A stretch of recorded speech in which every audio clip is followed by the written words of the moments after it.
Siguro one of the most unusual jobs I've ever held in my life was when I became a gym clerk at Fit Forever Fitness in Vancouver. No? I was working graveyard shifts kung saan marami akong nakitang mga kabalastugan, to be honest. And dahil doon, I was forced siguro 3 to 4 times to call the cops and dial 911. And as an international student, no, hindi naman ako sanay na nagda-dial ng 911 para mag-address ng mga problema. So, siguro yun, one of the most unusual experiences for me.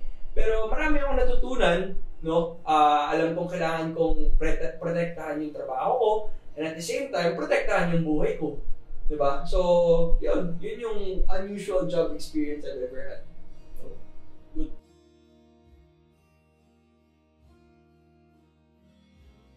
Dahil dati nga akong student athlete, no? Pero ewan ko kung halata pa rin ngayon na student athlete ako dati. I can't go a day without going to the gym. No? Preferably, I like going in the morning kasi it sets the tone nung araw ko. Nabibigyan ako ng energy. Pero regardless naman, day or night yan, need yung nakakapunta ako ng gym at nakakapag-workout.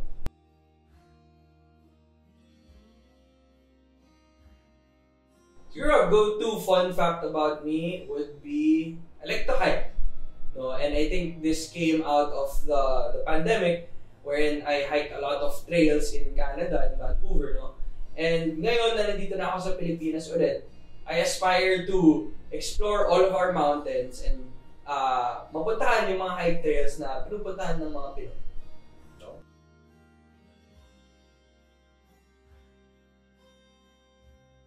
sure, one of my guilty pleasures would be drowning in YouTube and watching camping videos, no, and ASMRs of different people wherein they showcase their life without talking, no, and ang ganda panoorin ng mga ganun kasi marami akong natututunan in terms of basic life skills and outdoor skills. And yun siguro yung mga guilty pleasures na hindi usually naiisip about me.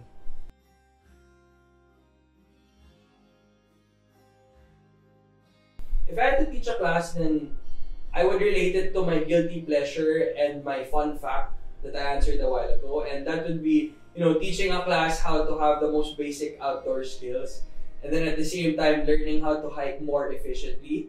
And yun, it's more of a nature-based class where I can teach these kids how to do all of these things. Ako nga pala si Rap Escalona ng Youth Sector, isang nominee ng Action Dapat Party List.